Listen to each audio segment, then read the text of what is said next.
Welcome back, or welcome. I invite you all to take seats, come up close, take all the chairs in the front rows. Thanks for being here.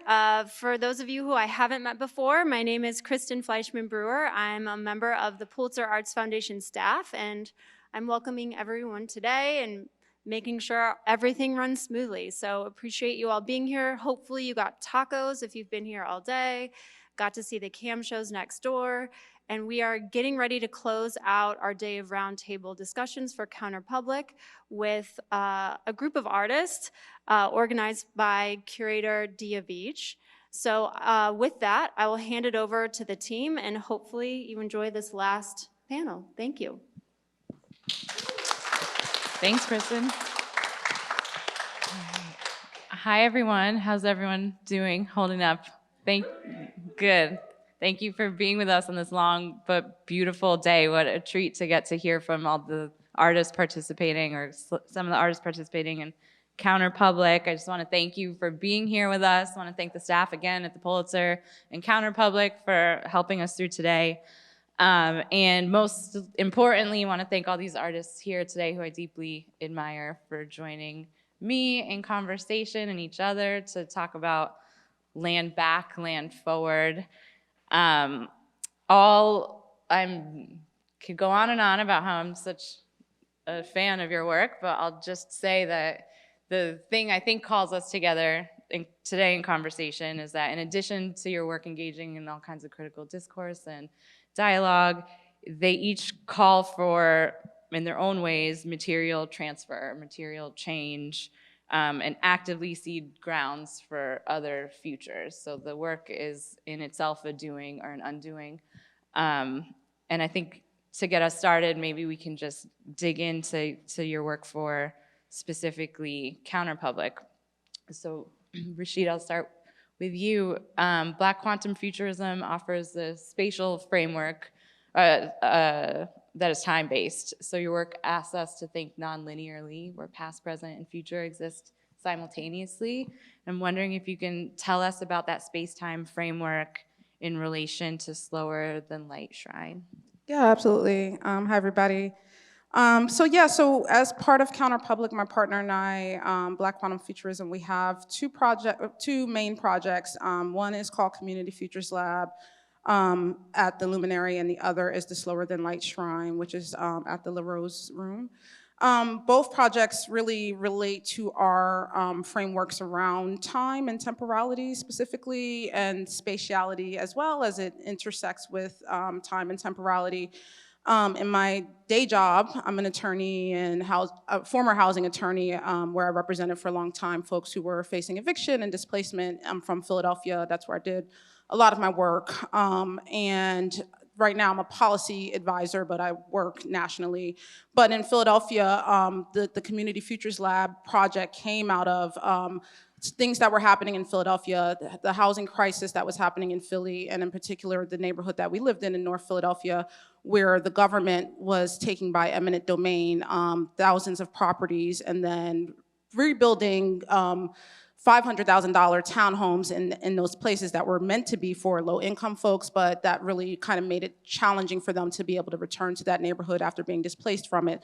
And then a narrative of blame that was surrounding that neighborhood, that people were violent and they were poor, and that's why the government had to come in and take all these properties and basically reset the neighborhood, leaving them out of the ability to shape their own futures, shape the futures of their communities, and not even just the future, to the ability to maintain or retain the past, the ability to exist and survive in the now. Like, all dimensions of time were being taken from them violently, very violently through this process, and the city planning for the far future of that community in that neighborhood up into 2045. They had this whole plan for the community that the community basically had no input in.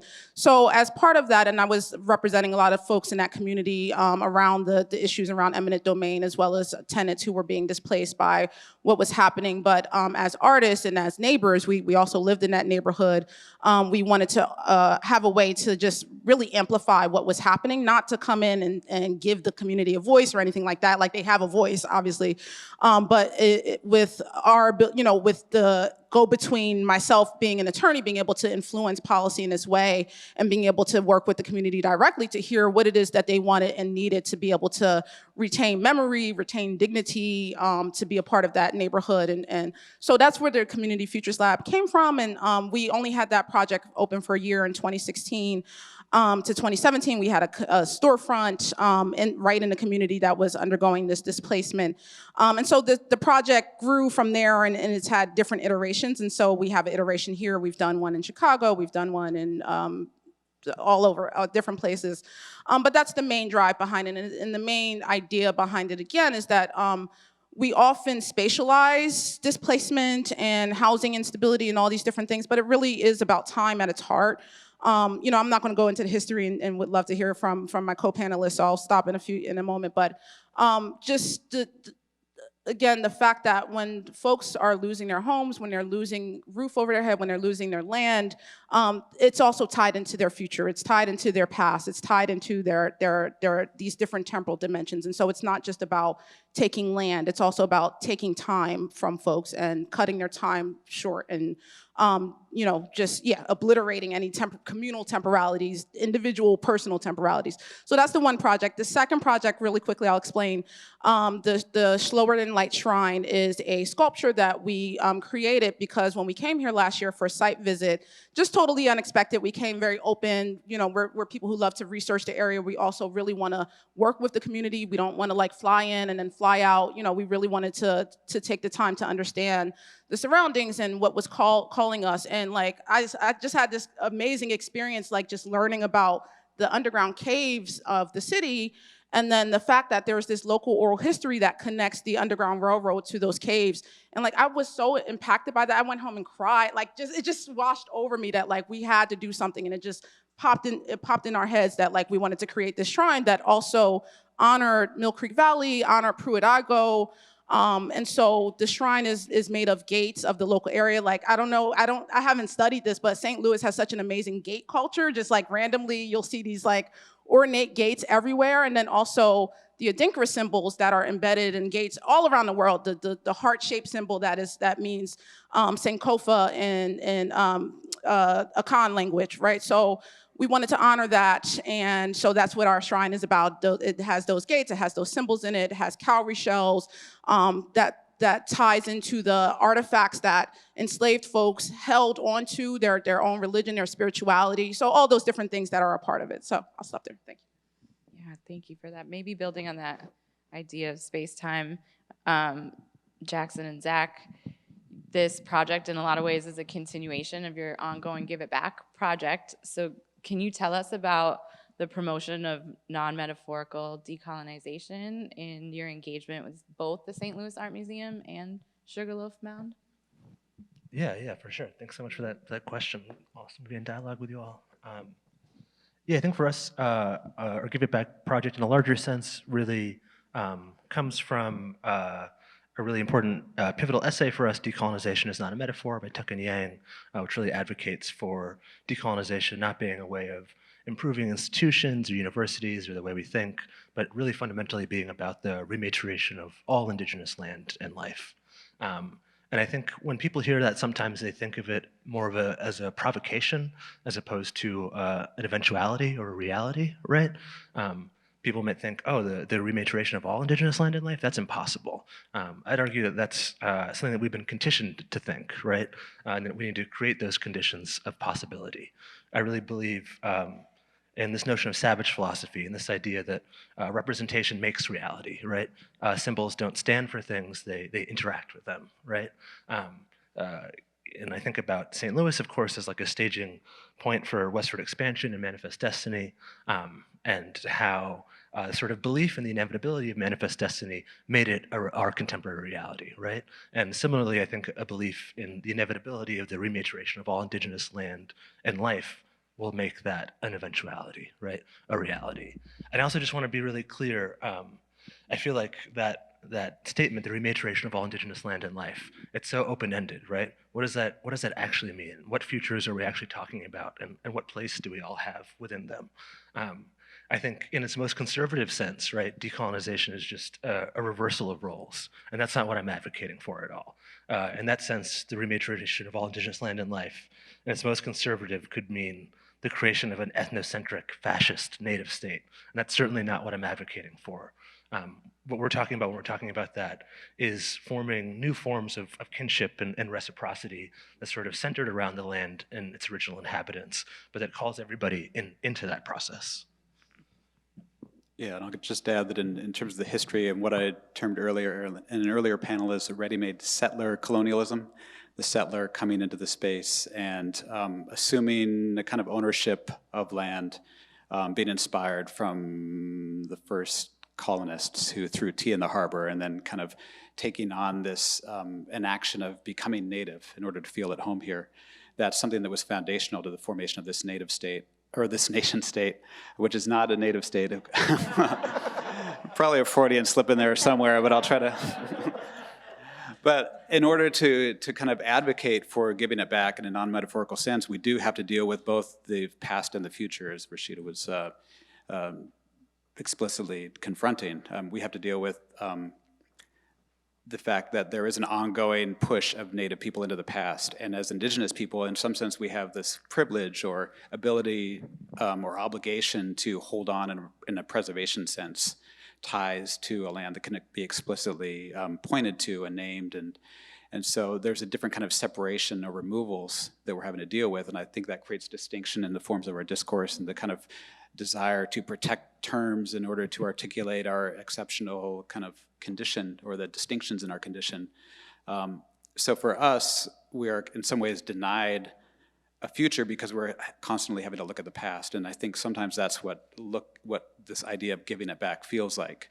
But as Zach was reinforcing, like we can't stop there. We're simultaneously having to look forward and make sure that we can create these conditions that, even at the risk of extraction of indigenous epistemologies that might want to separate indigenous ideas from indigenous people, the irritant of indigenous people, we have to work together to kind of form these things in collaboration in a community and in dialogue with each other. So that's, I'm excited to be in conversation with you now. And maybe if you could just share a little bit about how that translated into your engagement with Sugarloaf Mound and the archives of St. Louis Art Museum. Yeah, definitely.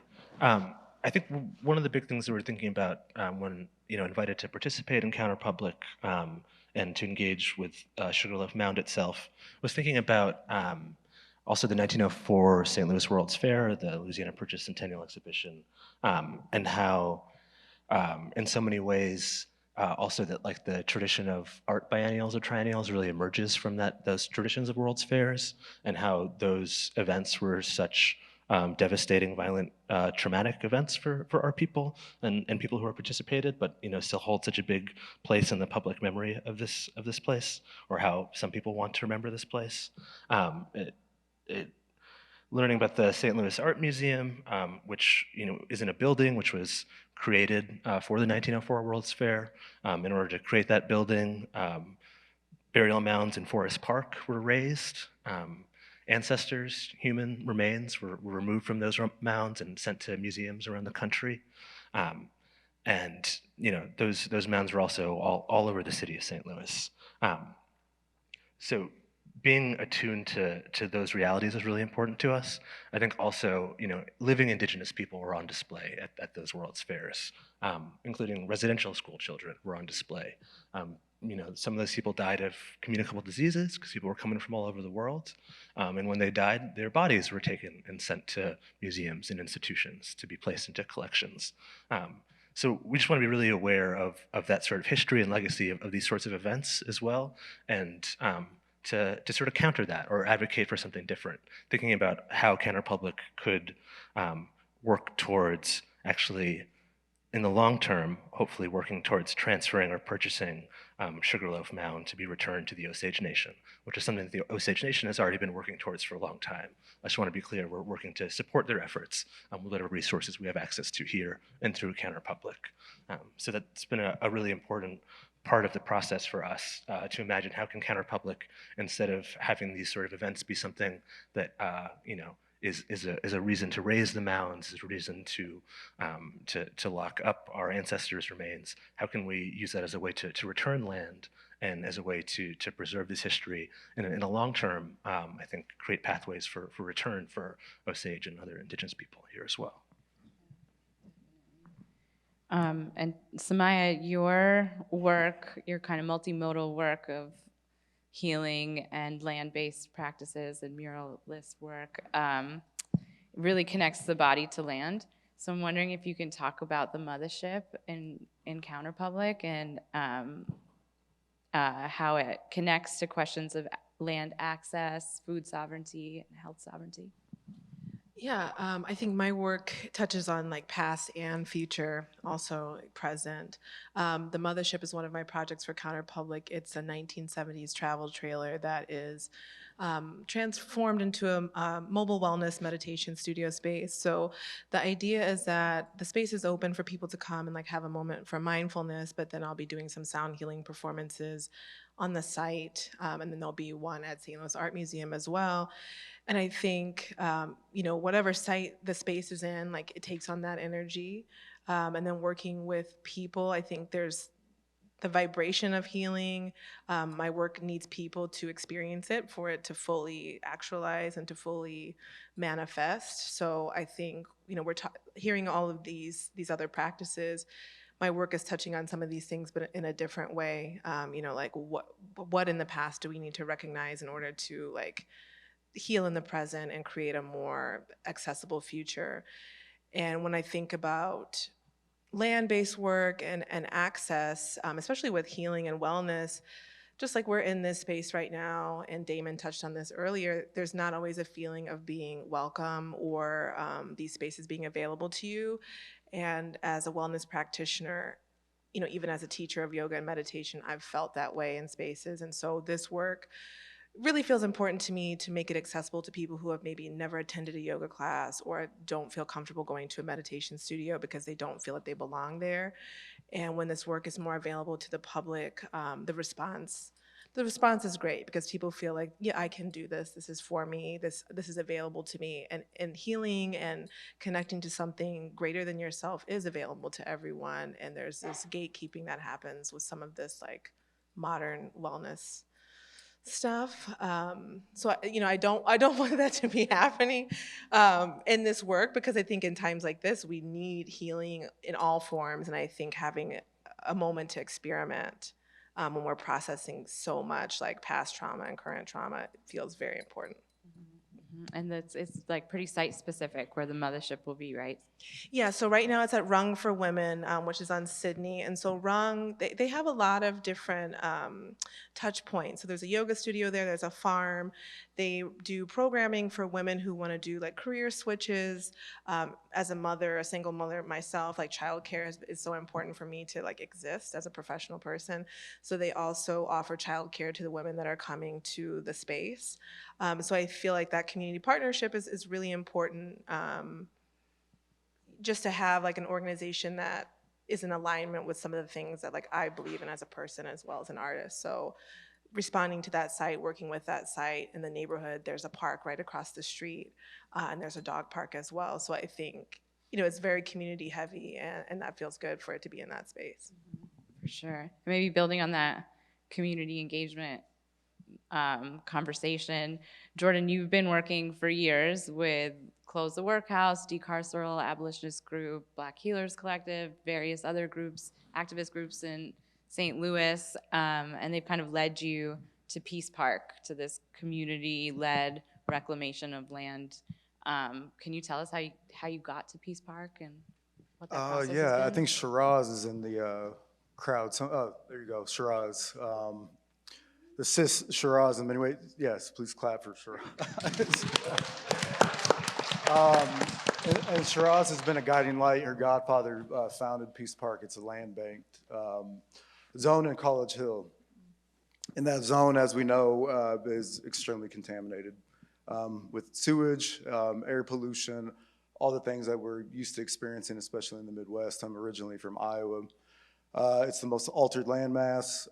So talking to and working with Black Healers Collective for the Pulitzer last year, Arch City Defenders, talking to James at the Luminary and having an exhibition at the Luminary and in collaboration with the Arch City Defenders, which I don't think anybody's here from Arch, led us to Peace Park and to areas that the Black Healers Collective, for one, really wanted to focus on a public zone of healing, public zones of Black space and safe space in our own community.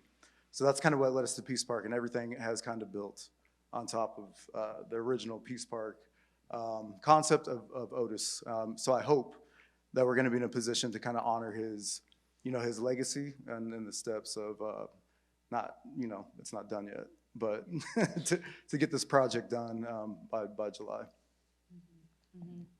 And I'm going to just open it up to everyone now. Thank you for that great background. So we're talking about land and kind of negotiating land towards land back or thinking about land futures. And to do so requires the negotiation of U.S. property law. And U.S. property law in so many ways is the inception and creation of this settler colonial project and the maintenance of it and the proliferation of it through all of the things that we're very aware of through the ongoing legacies and afterlives of the slave trade, to parceling, genocidal land theft, parceling, selling of land, eminent domain, redlining, urban renewal, all of these things that continue taking land, that continue erasing people and culture. But it's also the kind of mechanism to work through in order to receive land back, perhaps. So I'm wondering in your work, what are the possibilities and limitations of using the framework of the law towards reparations and land back? And maybe I'll start with New Red Order. I think you all have this like kind of by any means necessary framework of which you approach give it back and the return of land. And you ask, you ask settlers to join the New Red Order, and in doing so, they make a commitment to commit crimes against reality. You also have been doing so much research on all of the various ways that land has been returned. So maybe you can talk about that negotiation or that tension of going with and against the law. You can finish it. Much better than I'll be able to. Yeah, I think just going to the foundations again, going back to Locke, the second treatise of government, where certain people only had usufructuary rights. That is, they were thought to be using the fruit from a certain place and not really have an idea of ownership or have a claim to property. So with that in mind, the received ideals today often are that natives have no notion of property, or that indigenous epistemologies are counter to individual property, and thus that's also been used as a mechanism currently to allow for the continuance of thought that natives don't really have an idea of ownership or a claim to ownership, which is not reality for us because we have claims to sovereignty, which is can get very specific depending on the location. But that was also a mechanism for the dispossession of the land that you referred to earlier, like Johnson v. McIntosh in 1821, the creation of these parcels of land that only individuals could buy, and that of course natives, because they didn't have an idea of land, they couldn't own those parcels of land. So I just want to flag that as that yes, many particular and divergent and multiple ideas of native property might include ownership, but it's maybe different. But that's not to say that it's not territorial at the same time. It might be hyper-territorial in certain instances. There's such a diversity, of course, in how many nations, tribes or nations on this continent. And so how can we kind of respect that multitude? So that's just to say, and I'll pass it off to Zach in a second, but that's kind of the foundational terrain in which we have to deal with. And yes, if it took 500 years to kind of create the parceling out of land in individual plots that then could be used as mechanisms for dispossession, how long would it take to reverse that process? And what, by any means necessary, might include activating these kind of voluntary efforts that might be in addition to legal mechanisms, legal fights, things like that. extra-legal fights too. Extra-legal. Or illegal fights. Yeah, I think also we're in a position where we have to, for better or for worse, use the law to move through and beyond it. I think I use the word repatriation. That's a word that we use in our communities to refer to the return of land, but also the return of ancestors or ancestral human remains. Legally, the term is repatriation, and that's a term that legally we have to use sometimes. There's the Native American Graves Protection and Repatriation Act. Like we have to be tied to that language. I'm struck by, I work a lot with the people in my community who do rematriation work with the ancestors, and in order to petition museums and universities for their return and for their eventual reburial, recommitment to the earth. But in order to move through that process of bringing the ancestors home, of giving them their agency as living beings again, we first have to legally deal with them as property, right? There's a transfer that has to happen, papers that we have to sign, where we have to acknowledge them as property, which is rightfully ours, which we're receiving from the museum. And it's only after we acknowledge that they are property, on paper anyways, that they're returned to us, returned to the earth, and that they aren't property anymore, right? They're beings. And I think that's true of the land too, right? When we talk about the rematriation of all indigenous land and life, oftentimes right now that has to move through legal systems of private property ownership, right?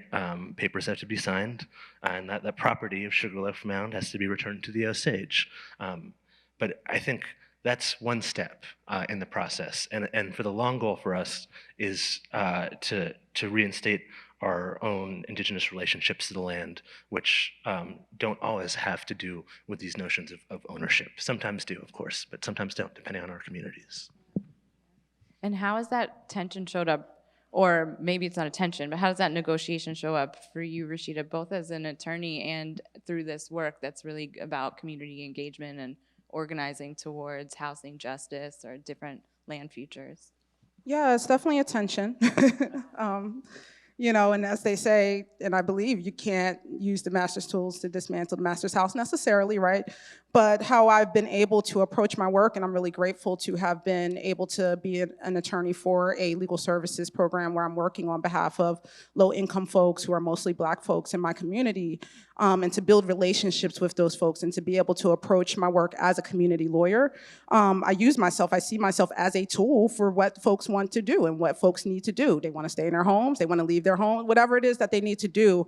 And I don't mind being a tool. I don't mind being that and being in service to my community. So I see that role as that, and I see my role as a time manipulator in that sense. So when I'm going into court to, someone's facing eviction, my role in that is to stretch out time for them, to get them more time in their home, to maybe never get out of their home, whatever it is. My role is about manipulating time. Time is so present in the law, and it's not something that's talked about, but everything is about time when you're talking about the law, whether it's when the law applies, how long it applies to, how far out, when you gotta sign that contract, whatever it is. So seeing myself as a tool and seeing my role as the manipulator of time in that sense has been something that's helped to ease that tension and to be able to work on behalf of communities and to do things and to have, working with organizers is such a joy. Like, they push me, it's hard, it's challenging, right? But they push about what's possible. They're also time manipulators. They can accelerate time in this interesting way and just really set the conditions for what's possible, create the conditions for what's possible. So in Philadelphia, for example, during the pandemic, we had 2 unhoused encampments in the city that were fighting to take control of the land. That's what it was all about. These group of unhoused folks who got together and said, we're going to occupy 2 spots. It was really ironic because one part where they occupied was one of the richest parts of the city, right in a museum district and right by the Whole Foods. And so just the push to get them off of this property was really intense. And then the second camp occupation was in North Philadelphia, in the same neighborhood that I talked about earlier, where they haven't had a grocery store in over 40 years. And so these folks were occupying the place where the grocery store was going to come, right? And so you had elder Black homeowners in the neighborhood being like, y'all gotta go, right? So just this tension of different people having different goals, different things that they need. You can't say one group of folks is more entitled to something than the other, right? They're neighbors too, even if they're unhoused, they're on that land. So just being able to work with those folks and push the conditions for what was possible. So when they approached me to help them, support them in trying to like they also occupied houses. So they also occupied the public housing sites that have been abandoned or are in disrepair because the city and the housing authority just left them abandoned, basically. And so people could be living in those houses. So those folks occupied those homes, fixed them up, made them available for families. But of course, you have the law pushing back, trying to get those people out, trying to get them arrested. And so my role was, even though it felt like impossible at the time, I'm like, how are we going to do this? How are we going to get these properties put into a land trust? Even I like kind of didn't believe it was possible. Like I'm looking at the law, like this is what I can do as a lawyer. And then I'm being like, look, that's not what we approached you for. We didn't approach you to hear you say you can't do this. Like, help us figure this out. And so that's what we did. And guess what? They got 40 of those houses put into a land trust, like in less than like 3 months, you know? So it's just like pushing, yeah, yeah, there's tensions, but yeah, if you see yourself in service to the community and as a tool, right? Like I can be a source of, I can help them fight for what they need. So yeah, that's how I try to approach the work. Now I'm in a different position where I work nationally. I don't work directly with like representation of folks, but I help folks build policy. And so like another way that we can do that, you know, policy, it has significant limitations, right? But anybody can make policy, honestly, and policy is in everything. And so one of the things that we did in Philadelphia in terms of thinking about how policy can connect time in this way and how policy can be used to manipulate time, we created a law called the Renters Access Act. And so that law is for folks who have eviction records, who, if you have an eviction record, and 74% of the people with eviction records in Philadelphia are Black women, right? And so they, if you have an eviction record, you're not able to get into housing in the future. You're forever pretty much consigned to slum housing because of those eviction records. That's the first thing landlords look at. So what we were able to do in Philadelphia, it seemed, again, impossible at the time, but organizers was like, we got mass evicted 2 years ago. We still have these eviction records. Through no fault of our own, we were pushed out of our properties. What can we do? And so we were able to develop a law where landlords are not allowed to look at certain kinds of eviction records. They're not allowed to look at records going back 4 years.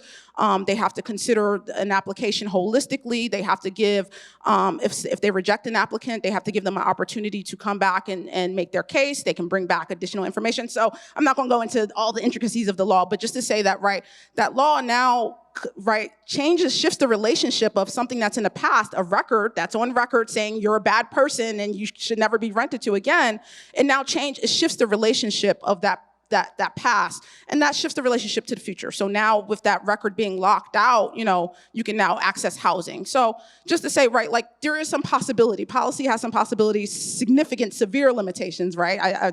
At the end of the day, I'm all about abolition. I think about spatial reparations. That's what I bring into my work nationally. But you know, it's there, it's the reality, and we have to work within it sometimes. And so, yeah, working with organizers gets the goods. So that's what it's all about for me.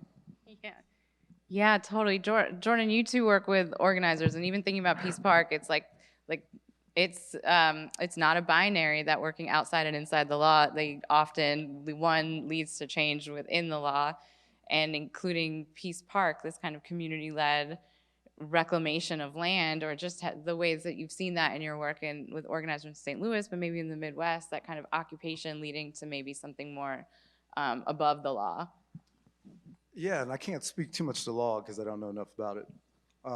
Because I really come from a place of doing the thing without permission with community anyway, especially in redlined neighborhoods. And what I know about Peace Park and what I know about, you know, projects in Minneapolis and North Des Moines, North Omaha, Malcolm X's birth site, is that the spaces aren't big enough by any means right now to really mitigate and remediate land in a way where we can live on it healthy, where we can think about food sovereignty, where we can think about, you know, clean air and lowering asthma rates, historic, you know, asthma rates.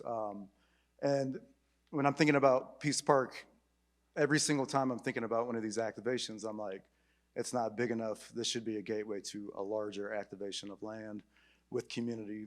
So that's kind of where I'm coming from with that project as well, as like, we start with a 1/4 acre at Peace Park, but hopefully that can set an example of remediation of, you know, stormwater, remediation of soil, remediation of air, and think bigger. So when we're talking about the land back movement and activation of space, it's large swaths of land. Like, I'm really sick of talking about, you know, a quarter acre. I want us to be thinking about hundreds and thousands of hectares of land to be, you know, living on in a healthy manner together, doing these projects, so we don't have to beg for these little scrap, you know, these scrap chunks of land. It's really tiring. I think a lot of us are tired, and I think a lot of us really deserve the opportunity to get large swaths of land to do the things we're talking about. Absolutely. Simiya, feel free to jump in about that question also, but just thinking about your work with farming and land, land becomes this pedagogical space, when space of pedagogy, it itself becomes pedagogy when working with partners and youth and young people and community. What through that work opens up new possibilities for land futures, or ways to think about the memory the land holds and the possibilities? Yeah, I think like in the urban landscape for sure, like what Jordan's talking about is like we're dealing with little spaces, like a lot here, like where a house was demolished. So we're dealing with land that is contaminated. We're dealing with land that, like, you know, you need to know how to deal with a new type of landscape, which is a contaminated landscape. My family is from Arkansas. I grew up with farming and hearing stories about sharecropping and growing food as a child, and I didn't think about these things. And now, you know, a lot of my work, all of my work is in an urban space, and you know, I'm getting ready to move into a new home, and I'm going to have a space that I'm going to be farming. And so my plan is, how am I going to be able to do what I want to do in terms of like my landscape-based, food-based work on this land safely? Like, you know, I can't dig into the land because there's going to be lead. What can I grow in the land, because the fruit, you know, what fruit is going to take up this? Are the leaves going to be okay with this? So there's a lot of strategizing. There's a lot of research that needs to happen. And, you know, we're talking about rematriation, which is so important. Then we're also, we're faced with a new issue of contamination. We're faced with this issue of poisoning, finding, figuring out. So there's like layers of issues now when we're talking about getting land. And there's often land that is very toxic that they want to freely give us, but not with the understanding of, oh yes, like you can't plant, you can't do this, you need to truck in soil. So it's kind of, you know, it's scary, because if you don't know what you're doing, it's a way to perpetuate like this cycle of trauma and death and poisoning people. So I think we really do have to talk about that, because that's what we are given. Like, make a sculpture on this site, do a community garden on this site, but the kids are kicking up dust, which could have lead in it. So, you know, as we think about our children, as our futures of other living beings, you know, non-human beings, like what are we getting into now? And I think that's also going to have to enter into our conversations of dealing with the landscape and working with the land in these ways. So there's a lot of like remediation work, healing work, what I'm hearing that like everyone is doing here, which is definitely needed as we get access to things that we deserve access to. Absolutely, and there's like so much conversation around daylighting things that were, you know, waterways that were polluted, poisoned, covered up, and now there's such efforts to daylight them, to bring back Mill Creek, it was a proposal I read a while ago, or to bring back this or that stream, which is actually an impossibility. In almost every case, it's an impossibility because of all the layers of years of infrastructure and built environment that has happened over it. It's an impossibility physically, practically, but also there's just this idea of going back as a solution is not possible, right? So like, how does that come into your framework when you're thinking about land back, or when you're thinking about land justice?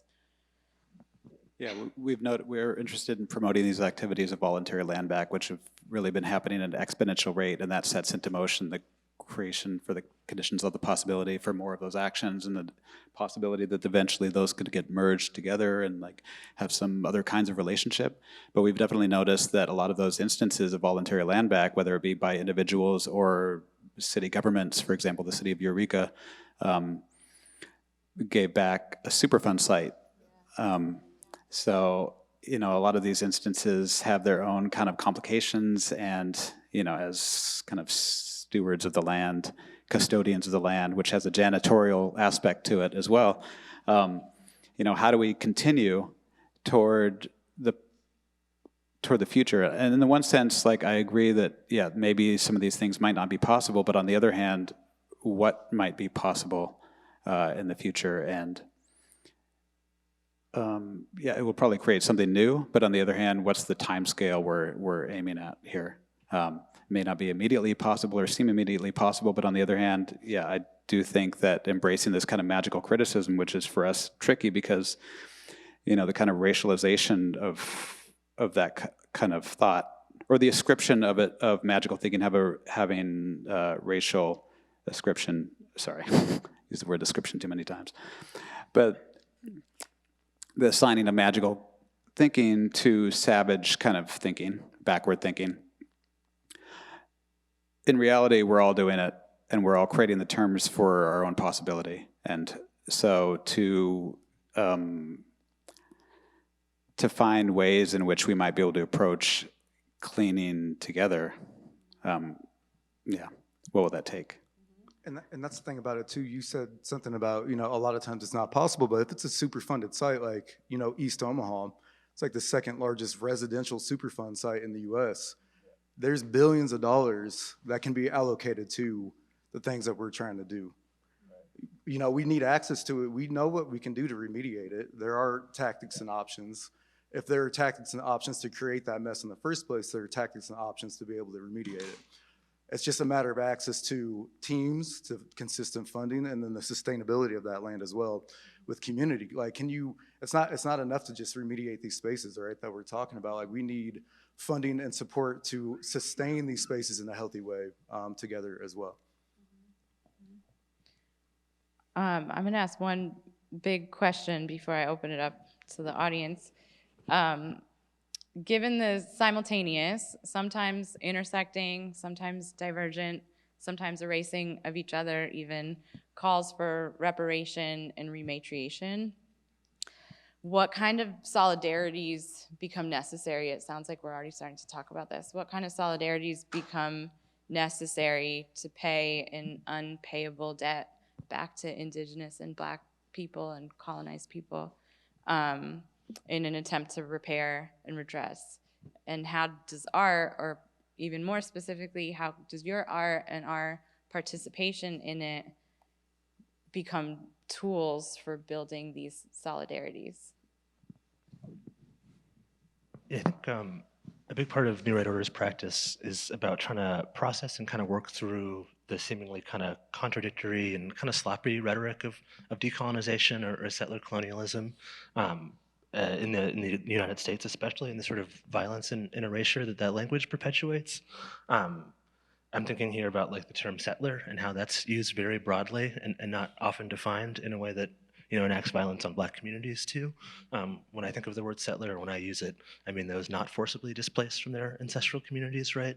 But I feel like the rhetoric itself like creates a lot of misunderstanding oftentimes, and that's something that like we really want to work through and try to like attempt to scaffold understandings that move beyond this rhetoric, right? And also beyond just undoing, right? I feel like there's always this emphasis, which is necessary, but I feel like we need to move past it and through it as well on de and re, decolonization, repatriation, rematriation, and actually begin to build towards imagine and forge, new futures that aren't about undoing something, but actually advocating for something different in a positive sense.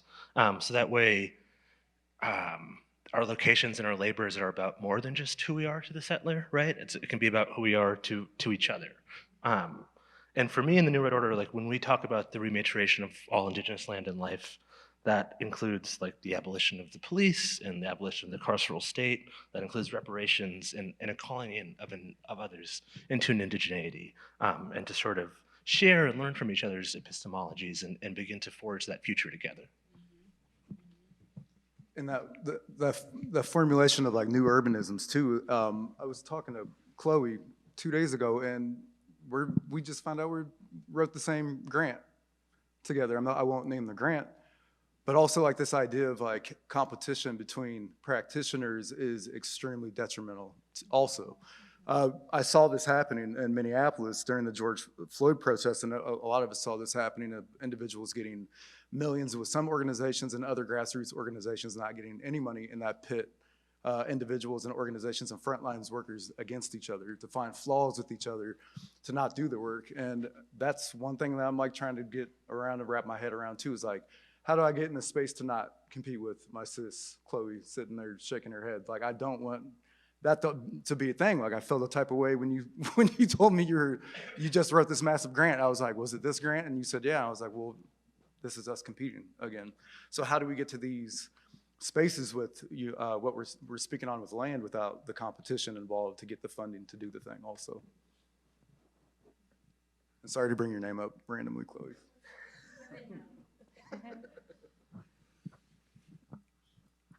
Rock, paper, scissors. Chicken. Yeah, I would say from me, from my perspective, a lot of it is relationship building. It's like we can have these conversations and then, right, we don't pick them back up. So how do we be in relationship with each other? How do we be in community with each other? And do that in a way that, yeah, moves our goals in the direction that we want.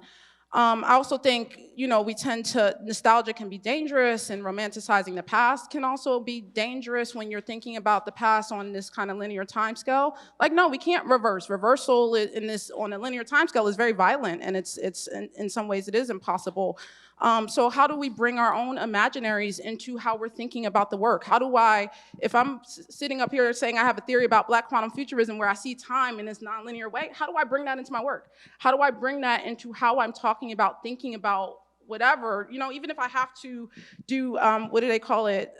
Transition, right? Like, I still have to do the thing because we still have the structures that we have, but how can I also push on our imaginations around different, bring our own imaginaries into how we're doing the work? So that's what Black Quantum Futurism is for me, and working with folks across our ethnic lines and all those things. How can we bring our imaginaries? How can we talk about indigenous ways of thinking about time and like really use that to think about repatriation and how we can support each other's goals? So that's what time, relationship building, and time, again, not in a linear sense. Like, I still think, like, even like in a Black community, right, we think about Wakanda like as the pinnacle of where we want to go, and it's like, what is that? Like, not to, I like Black Panther too, but right, like, that's the technocratic futures. Like, no, that's not it. That's not going to get us anywhere, or it's not going to get us differently than what we have now. And so, like, when we're also talking about abolition, you're right. It's not just tearing stuff down. It's also building it back up.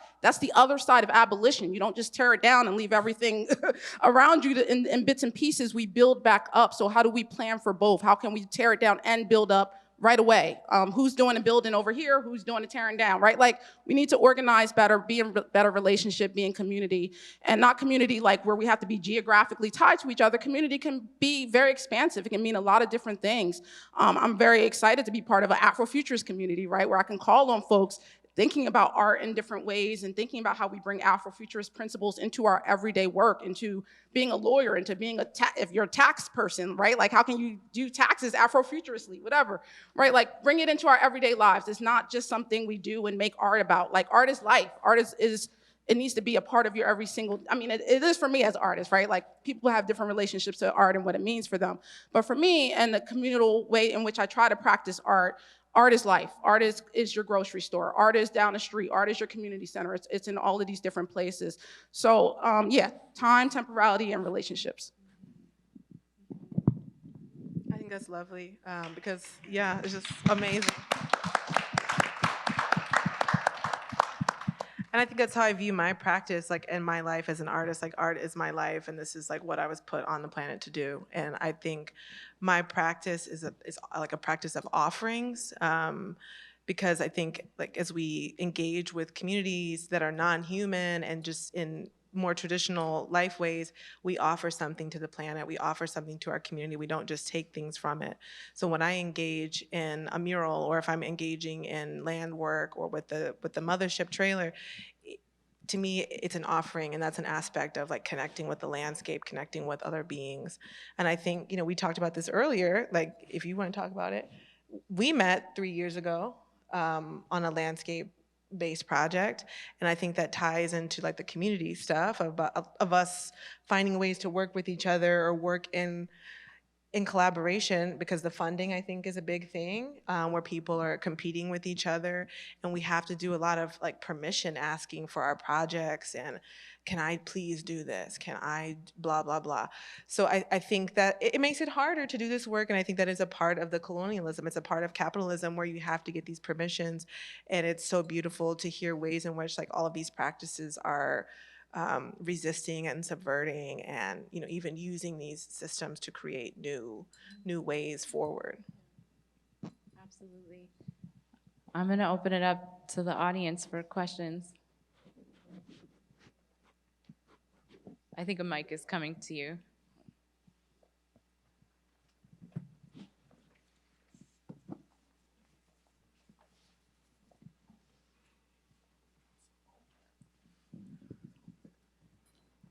Thank you. I guess because so many of y'all, your work involves the land in different ways. I'm wondering how the climate crisis might play into your work, or if that's something you're thinking about. I think, especially when we're talking about land, like in a material sense, the thing that I'm thinking a lot about is things like housing, things like not just water, but clean water. Like a lot of these resources, I think are gonna only become more contentious, right? And when you talk about boundaries and territories and all these sorts of things. So I guess I'm wondering if climate crisis or climate kind of instability is something you're working on now, or if it's something you see in your work kind of interacting with your work at all. Should I go? That's what got me into the work in the first place. Like, I feel like I've been shouting about the same thing for almost 2 decades. I'm almost 40 now, and I'm just now getting the opportunities in like East Detroit to think about these pocket forests and planting tree zones for shade. We know who's going to be impacted and has historically been impacted the most, and how to do that in a culturally relevant way. So individuals feel safe and they want to go to these spaces when we have these climate shifts. When older Black folks are dying at a higher rate of heat from heat exhaustion, like what zones do we have in their community that they can go to and feel not only safe, but it's something of and for them. It's not this individual separated space that they have to go to seek shelter in some way, shape, or form. So I'm always thinking about that. That's the main reason why I practice and where I practice in the Midwest as well. Yeah, living in Philly, I thought for a long time that we had the privilege of not having to worry about climate injustice and environmental injustice. Well, not necessarily environmental, but climate for sure. Until a few years ago, when we got significant flooding in an area that tends to flood, and folks were evicted from those areas, and I had to represent folks in the midst of this environmental crisis. Also, I can't remember, not her. Hurricane Maria as well, that brought a lot of folks from Puerto Rico into Philadelphia and who were not able to obtain housing even though they were supposed to get housing from the government. So having to represent folks through those kinds of issues, and then starting to understand that the environmental justice, climate crisis lens is indispensable to my work. If I'm talking about housing, I have to be talking about environmental injustice and thinking about strategies and solutions for it. So yes, it is a part of a framework that we utilize in my work. I think from the Aurora's perspective, I think the climate crisis, ecological crisis is, for better or for worse, I think a big reason why sort of dominant settler colonial culture is paying attention to Native American cultures and indigenous epistemologies, and why they see value in it maybe for the first time, right? And that's something that I'm not above exploiting, to be honest, that interest. There's a notion that Native American people have survived an apocalypse already, right? That we're still here, and I think there's a very palpable reality that we're all moving through another one, right? And I think people look towards indigenous people as a sort of salve for that apocalypse. And I think maybe sometimes that can be overstated, but I think it's real, and I think the problem is, of course, that it's it manifests itself in another form of extraction, right? We want to extract these indigenous epistemologies, think about what we left behind or ignored, and oh, now we need it to save us, right? So we're gonna try to instrumentalize that. That's something that we want to use and utilize because we finally have, are able to take up space and are able to be listened to. So I think it's created a possibility of having these more reciprocal relationships, right? That actually we may be able to move through this together. Yeah, I'll just echo, I guess. I'm from Alaska, so I was a little bit late getting here due to Russian volcanic activity. I don't know if that's climate crisis or what, but what's going on exactly? But yeah, just going back to this kind of attraction toward indigenous epistemologies that we really found escalated during Standing Rock. A lot of people going over there to kind of, because they were interested in helping prevent some kind of future climate crisis, but often that excitement kind of was not necessarily connected to the real direct calls for protection of land from indigenous people. But a lot of people showed up there, and that gained visibility so that we're actually able to do something, and that has direct relationship, of course. These pipelines have direct relationship to the disturbing possibilities for a good climate, I guess. And I guess I'll just say also to perhaps tack on to another question, these conditions of competition go beyond not just grant making or define, but also toward the defining of terms and the desire to protect terms, because we need to figure out how we can move forward together to kind of keep picking up these conversations. But in order to do that, we have to figure out what's holding us back. So like flagging these instances of attraction to indigenous epistemologies is one of the ways of doing that in these kinds of settings. And then looking at whatever the conditions were for the creation of different, the ways we're impacted differently by colonialism. For example, the distinction between blood quantum and assimilation as a mechanism for the genocide and extraction and removal of indigenous people, and then how that is different than the one-drop rule, and then how that leads to different avenues of protection, or how Afrofuturism might have come out of certain conditions, but then there might be, like, at the moment, people want to go into indigenous futurisms. Like, what is that? We don't necessarily know what that is because trying to appropriate Afrofuturism without even necessarily knowing it's doing so in all instances.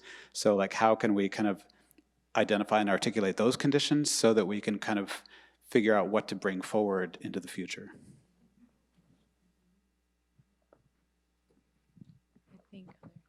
I think I see two hands.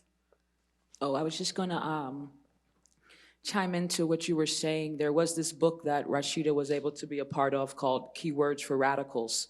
But I thought that's, there needed to be more of this really breaking down of what we call, some of these things. The question was about the climate crisis. And I've seen that phrase move to climate justice. And maybe like 3 years ago, I'm making songs about Superfund sites, but no one is writing about it because they don't even know what a Superfund site is, if you're not entangled into this work.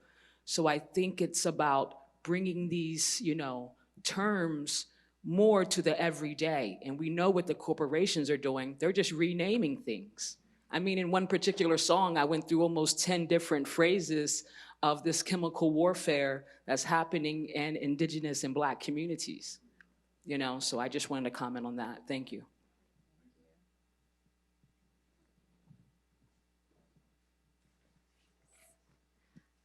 I'd love to ask a follow-up about what you were just mentioning with Standing Rock and this excitement that comes with these big moments. Do you find that the excitement is something that leads to continued interest in issues, or is it more coming in and then people are taking an active stance and then they leave? Go ahead. Zach can answer. Certainly both. I think a lot of it is short-lived for sure. Sort of parachuting in, vacation activism is a real thing. Yeah, and I think also just the way that that movement was co-opted is really real. Like, what do people remember from Standing Rock? Water is life, like that environmental angle, which is real and important, but fundamentally the issue there was sovereignty and land, right? And that whole conversation got subsumed by this other formulation, which is important, but that's still a violence and an erasure of sorts too. At the same time, I think as Native people, we need to take any opportunity we get for attention and work to sustain that attention. You know, for better or for worse, we're all in this together, right? And so we'll do whatever it takes.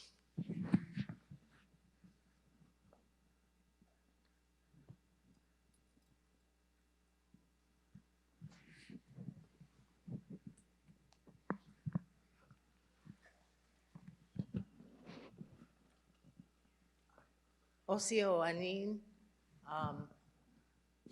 I wanted to say that I thought Jordan's comment about cooperation rather than competition was one of the biggest things I heard. And I see that the system that's broken it's working the way it's supposed to. What do you think are the biggest things we can do so that the indigenous and other BIPOC communities, and particularly Indian and Black communities, can work together for some of this? Because in some cases, we seem to be at odds when we say reparation, but really it isn't. What do you think is the biggest thing that we can do? You know, is it get the treaties that were promised to be honored? Is it look at reparation? Is it what? What do you think we need to do? And from the mouth of artists usually comes a lot of our healing. So thank you. Miigwech, Dudahe, Wado.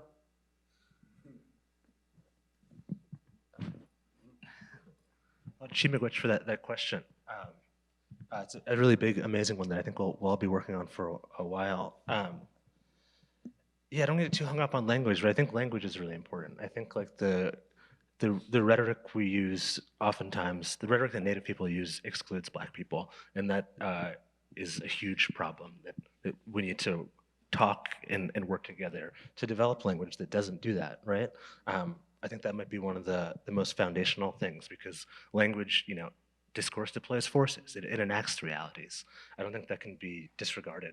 I don't want to take up too much space. I'll let you go. Think some more.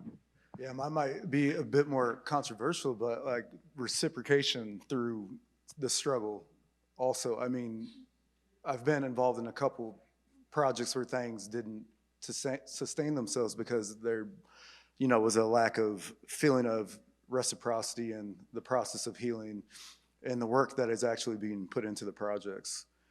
So I'll keep going back to funding also. Like in this situation specifically, we were talking about New York and things that are happening up and down the Hudson, and you know, the land back movement with the Lenape, and you know, monuments to enslaved individuals up and down the Hudson. I think one of the biggest things and the biggest challenges, again, is like we have a lot of funders in the room. Like, how do we collectively come up with these large programs and projects that we can all see our practice in, and then sustain our practice in, and then have it result in the thing that we all are all trying to achieve? That's the biggest thing. I think like resources is, I'm just gonna keep harping on it. I told myself this morning I wasn't gonna go too heavy on the funding thing, but it's really frustrating. We should have been working together 10 years ago.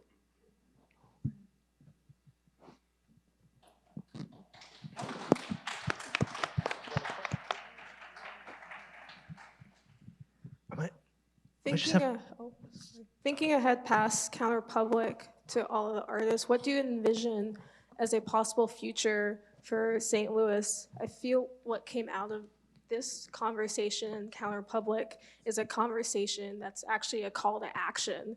So what is our responsibility as audience members, as supporters of artists, as co-collaborators, co-conspirators, to build that future of St. Louis? I think continuing to support projects like these, having more socially engaged projects, more public artwork, more artists that are dealing with the realm of social practice, because I think what's been so powerful about this exhibition is the background work that has happened for the past, 3 years? The site visits, the community meetings, the engagement with the artists who are making these public sculptures and performances, but also artists who are collaborating with the artists in the exhibition. So there's branches of collaboration. There's, there's little tendrils or underground, we can talk about mycelium. It feels very organic. And so I think that's what's really powerful about this. And it's going outside of the museum in a lot of ways. And I think that's what makes art more accessible to people. And I do, as a public artist, of course, I'm going to be biased to this, but I think public art has a power that is very unique, and it has a very far reach. And I think as we've talked about using what we have, I think we need to use that power of public art. And there's a lot of funding for public art. So if we can make change with using what we have, I think those are very, strong ways to keep the work resonating past this 3 months. And 3 years of background work definitely means there's going to be a lot more forward motion. It's not just going to stop after 3 months. I don't believe it will. Yeah, I would say as a person who's not local, it's up to the folks who are here, right? I'm grateful to be invited into this community and to be a resource as much as I can, and to stage the space that we have, the Community Futures Lab, for these kinds of conversations. So over the next couple of months, we'll have programming each month in collaboration with local organizers and housing advocates and folks who are working on solidarity economies in the city, to have these conversations about what does the future look like, what are new models that we need to be engaging in, how do we approach those models. So that's what I would say, and I would just generally say also from the organization that I'm working in, using my privilege, right? I'm at a space where we're able to do things like subgrant to folks and to support folks around narrative strategy and art strategy. And so a group that we're working with here, I won't name them, but we were able to give them $75,000 to advance some of their strategies around protections and rights for tenants and things like that. So using our privilege, if we're in institutions, right? I have to be a part of the nonprofit industrial complex. I'm a mother and I have a child I have to take care of, and so I have to work. But while I'm in the position that I'm in, I'm going to use it, and I'm going to use it to give back to communities and support communities. So all about, if we're in positions to resource folks, play your role. What's your role? We can't all do the same thing too, right? We all need to understand what's our role, what's our positions, what's our lane, and how can we work together to get people what they need. I'm not going to come in and try to be I'm the artist for every artist. No, I'm an artist here for a couple months. I'm going to do what I can. Over the past year, I've been working with folks here. I know I can't do everything, and I'm not going to transform, right? But I'm in a role to be able to do something, and that thing that I'm able to do has helped folks, and there is reciprocity there. So yeah, I feel we need to understand what our roles are, right? And what we can do and how we can come together and not be in our lanes, but come to merge our lanes, right? So that we're all in it together, but being able to resource and work from our sphere of influence and what we're able to do. Yeah, I'll stop. Yeah, I do think this is a call. I'm also not from here, of course, and I think it's up to everyone to figure out for themselves how they can commit. This is a call to commit. Are you up to be an accomplice for the cause, and are you up to, as you beautifully put it, can we figure out how to merge our efforts? And I guess, to some degree, that does have a different tinge when we're talking about Osage Nation or other Native nations who might want to return. What would it take?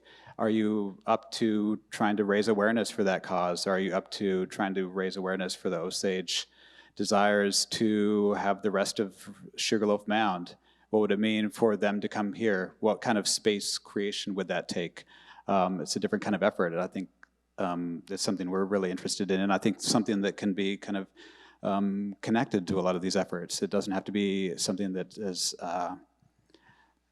exclusive. And yeah, maybe just go ahead. also just really quick to honor that there's amazing work going on, right? Like everything's not gloom and doom. And I like to just remind, like, there is so much brilliant things that folks are doing that are shifting communities. And just because we can't see it as a whole, like the world isn't all fixed in one day, doesn't mean folks aren't doing their things and fixing and working in their communities to make them better. So also just to honor what's already happening and that we can join in those efforts and support them and grow them.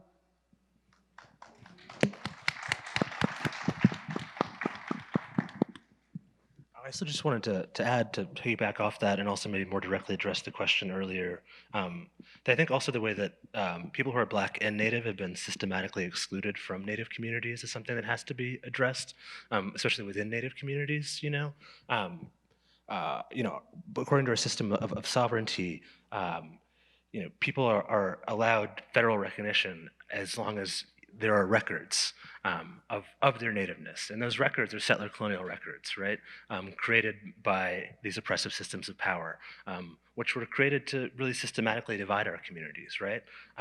So I think Native people, tribes especially, need to think really critically about how we're sort of enforcing an anti-Blackness by our dedication to those records as being the only form of legitimating one's connection to sort of Native ancestry. And I think that's a huge reason why there is why those intersectional conversations are so difficult. It's because of that really systematic exclusion. And I just want to acknowledge that.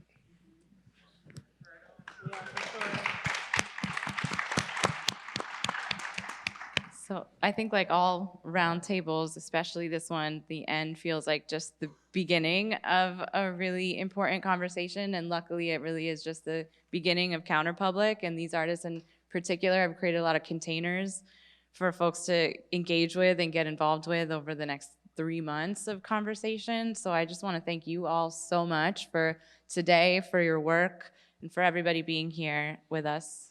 Thank you.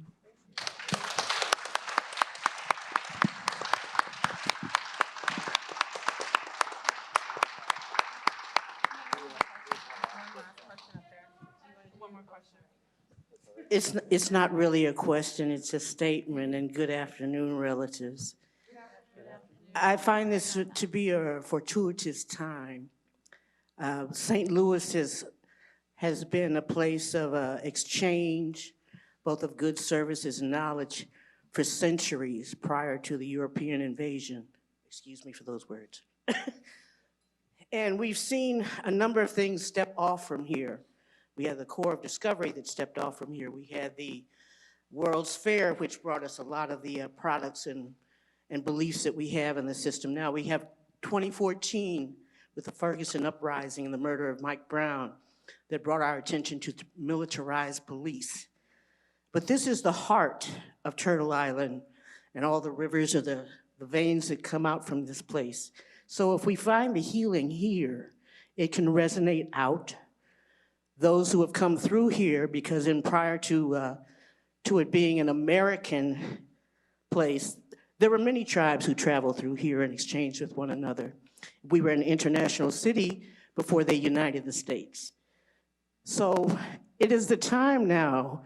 You have the power and the ability, each of us sitting here, to disrupt the paradigm, to find cooperation, to heal those inter-community discrimination things that go on from a system that tells us there's not enough and some is better than others.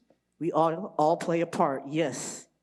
We all play a part, we all have something we can do. This is also the biggest small town in America, where many of us, if we don't know each other, we know about each other, when you've come through here, especially in the artist community. So let's disrupt the paradigm for whoever gets the grant, whoever gets the cash, doing like Sister said, share it around. And even collaborate on writing those grants so that no matter who gets it, we all get it. Because that is what we have been separated from. Just a few people getting a few dollars and that click thing that we're taking care of ours. If you're not taking care of everybody, you're not taking care of ours, and we've come too far. So thank you for being a part of Counterpublic.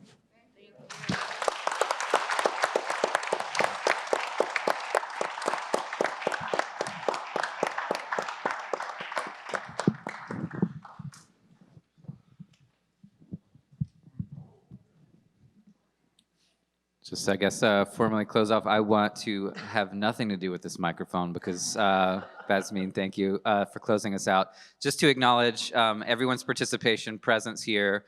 The museum is open. If you haven't explored Faye Heavy Shield's exhibition, please do. But formally, we are closing the program here. Feel free to hang out. There will be a moment at the Angada Arts Hotel down the street just to kind of toast each other and hopefully build some of this reciprocity forward. So thank you for being here, and we're happy to hang out. So thank you so much. Bye.